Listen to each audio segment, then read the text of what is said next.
Hello everyone, अस्सलाम वालेकुम। कैसे हो दोस्तों? आई होप सब अच्छे होंगे। अल्हम्दुलिल्लाह मैं भी ठीक हूँ। तो फ्रेंड्स, आप लोग भी सोचते होंगे कि एक वीडियो डालती है, दूसरी वीडियो में मतलब डालती है, तीसरी वीडियो डालती है और फिर पता नहीं कहाँ गायब हो जाती है।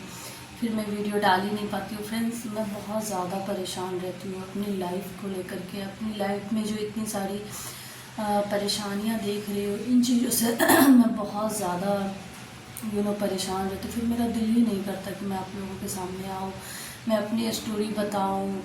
और जो है, ये देख सकते हो फ्रेंड्स, मेरा आँख जो है ना एकदम, मतलब कि जो मैं अकेले में होती हूँ ना तो बहुत ज़्यादा मतलब मैं रोती हूँ। मैं बता नहीं सकती कि मैं कितना ज़्यादा परेशान हूँ। लेकिन मैंने सोचा कि अगर इस परेशानी से अगर मैं रोती रहूँ, मैं ऐसे टेंशन में रहूँ, अगर मैं अपने आप को दुख पहुंचाती रहूँगी तो फिर ऐसा में तो कुछ भी नहीं होगा। मेरे दो दो बच्चे, अगर मेरी हेल्थ ख़राब हो गई तो मेरे दोनों बच्चों की परवरिश कौन करेगा? आगे जो है, आगे की फैमिली हमारी फैमिली है, आगे की लंबी जर्नी है, हमारे बच्चों के साथ हमें जीना है, बच्चों के लिए जीना है। तो मैंने सोचा कि क्यों ना मैं अपनी परेशानियों को साइड में रख के, हर इंसान की लाइफ में प्रॉब्लम होती है, हर इंसान की लाइफ जो है ना थोड़ा सा दुख सुख लगा ही रहता है हर इंसान की लाइफ में। तो मैंने सोचा कि हर इंसान की लाइफ में ये चीज़ें चलती रहती है, किसी का ज़्यादा थोड़ा, किसी का कम। तो मैं बहुत ज़्यादा परेशान इसलिए रहती हूँ क्योंकि मेरे जो अब्बू है ना, जब से मेरे अब्बू गए हैं ना तब से मुझे ना बहुत ज़्यादा दुख होता है, बहुत ज़्यादा तकलीफ़ होती है। मतलब कि उनकी जो याद है ना इतना सताती है ना मुझे कि मैं ज़ुबान से बयान नहीं कर सकती। बस बहुत ज़्यादा परेशान हूँ, बस यही मैं बता सकती हूँ आप लोगों को। तो फ्रेंड्स, मैं आप लोगों को जो अपनी जो भी स्टोरी मैंने बताया है ना, तो ऐसे तो बहुत सारी जो है स्टोरी है बताने के लिए, लेकिन जो मोटा मोटा है ना मेरे साथ, वो इसी वीडियो में मैं क्लियर कर दूँगी सारा कुछ। तो फ्रेंड्स, मैं स्टार्टिंग से बताऊंगी अपने बर्थ से कि जब मैं पैदा हुई तब मेरी अम्मी को काला जार बीमारी हो गया। बहुत ज़्यादा उनकी जो है कंडीशन ख़राब थी, बचने की उम्मीद नहीं थी बिल्कुल। तो उस टाइम पे भी लोग बोलते थे कि माँ नहीं बचेगी, बेटी बच के क्या करेगी, मर जाती है वो, मतलब आस पड़ोस के लोग बहुत कुछ बोलते हैं। ऐसा कुछ उन्होंने बोला मेरे लिए। अल्लाह का कुदरत का करिश्मा देखिए कि माँ भी बच गई, माशाल्लाह सलामत है, और मैं भी आप लोगों के सामने ये देख सकते हो कि सलामत हूँ। उसके बाद थोड़ी थोड़ी हम लोगों की लाइफ जो है मतलब चेंज होती गई, हेल्थ ठीक हुआ सब कुछ मतलब ठीक चल रहा था। लेकिन फिर अचानक से अब्बू का जो कुछ किसी चीज़ में जो केस चल रहा था, उस सिलसिले में अब्बू हमेशा जो है केस की चक्करें काटते रहते थे। सॉरी, केस की वजह से थाने, जेल, इन सारी चीज़ों की चक्करें काटते रहते थे। और अम्मी अकेले, हम 7 भाई बहन उस समय थे, और अम्मी को अकेले जो है सातों बच्चों का केयर करना, सातों बच्चों को पालना बहुत ज़्यादा डिफ़िकल्ट हो रहा था। तब अम्मी ने एक डिसीजन लिया कि नहीं, मुझे ही कुछ करना है, मैं अपने बच्चों को ऐसे भूखा मरते हुए नहीं देख सकती, क्योंकि हमें एक वक्त की रोटी भी नहीं मिल सकती। जिसका एक कमाने वाला हो वो भी जेल में जाके बैठ जाए तो फिर कहाँ से बच्चे खाएंगे। फिर अम्मी ने उस दिन डिसीजन लिया, और अम्मी अपना कदम बाहर निकाली और मजदूरी कर करके हम लोगों का पालन पोषण की। मुझे आज भी वो दिन याद है जब मेरी छोटी वाली बहन हुई थी। तो जब मैं अम्मी, छोटी वाली बहन मेरी 5 या 4 महीने की थी, एकदम छोटी सी गोद में लेकर के हम लोग इतनी तेज़ धूप में, चिलमिलाती धूप में मैं जाती थी फीड करवाने अपनी छोटी वाली बहन को, अम्मी के पास लेके जाती थी। क्योंकि जो अम्मी जाती थी मजदूरी करने, वो थोड़ी थोड़ी दूर पे होता था, तो मुझे या मेरी अप्पी को लेके जाना पड़ता था। तो हम लोग जाते थे, फिर फीड करवा के और लेके घर आते थे। मतलब कि पूरे दिन में वो एक मरतबा, तो सुबह में मॉर्निंग में हमें पिला के जाती, दोपहर में हम लोग पिलाते, फिर अम्मी शाम को आती तो पिलाती। यानी कि पूरे दिन में वो 3 मरतबा ही फीड करती अपनी माँ का। और 4-5 महीने का बच्चा तो कुछ खाता भी नहीं, पूरे दिन ऐसे ही रहती। वो सारी चीज़ें ना आज मुझे याद आती है ना तो मुझे बहुत ज़्यादा रोना आता है कि अम्मी कितना तकलीफ़ करके, कितना मतलब स्ट्रगल करके वो बच्चों को, हम लोगों को पाली है।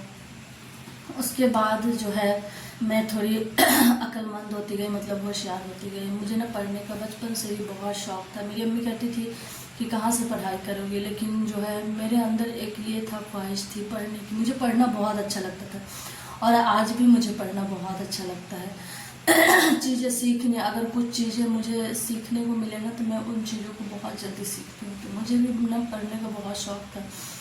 तो मेरी अम्मी ने सरकारी स्कूल में एडमिशन करवा दिया। वहाँ पे तो सब कुछ फ्री होता है, तो वहाँ पे अम्मी एडमिशन करवा दी। तो हम लोग पढ़ रहे थे, बच्चों की लाइफ थी, खेलते भी थे, पढ़ते भी थे। लेकिन 6 क्लास तक मुझे हिंदी भी पढ़ना नहीं आता था, इंग्लिश भी पढ़ना नहीं आता था।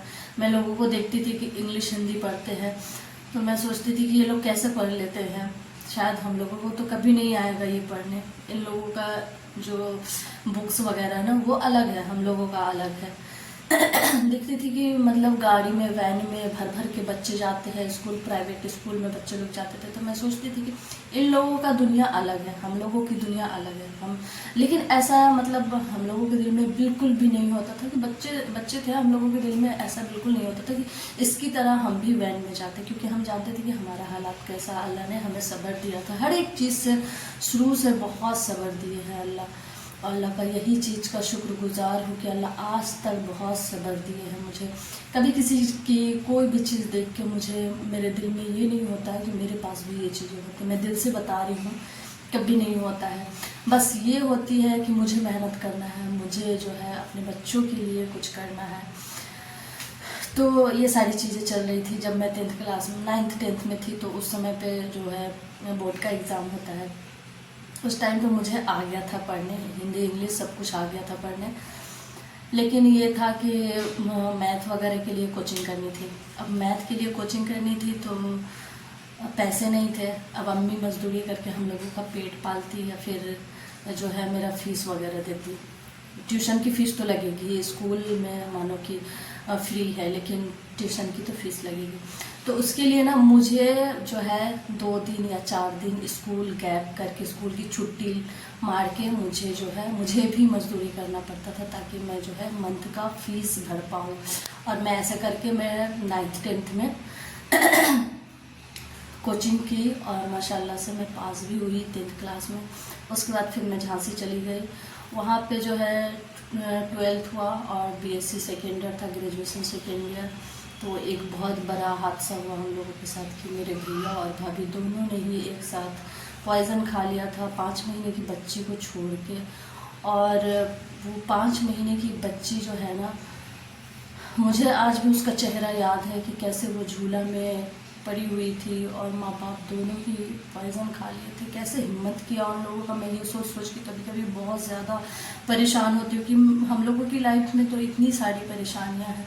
हम लोग ये सोचते कि हमारे जाने के बाद हमारे बच्चों का क्या होगा।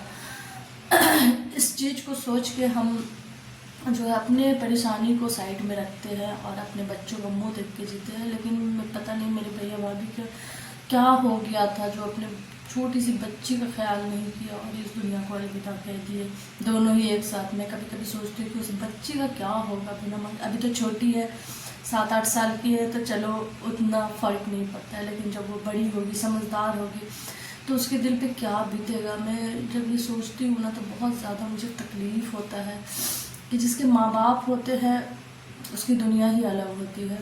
कुछ हो ना हो, माँ बाप का होना बहुत ज़रूरी है। आज मेरे अब्बू चले गए तो मुझे पता चलता है कि अब बाप का जो हाथ होता है ना, बच्चों के सर पे होता है, बाप का साया होता है ना, वही बच्चों के लिए बहुत बहुत बहुत कुछ होता है।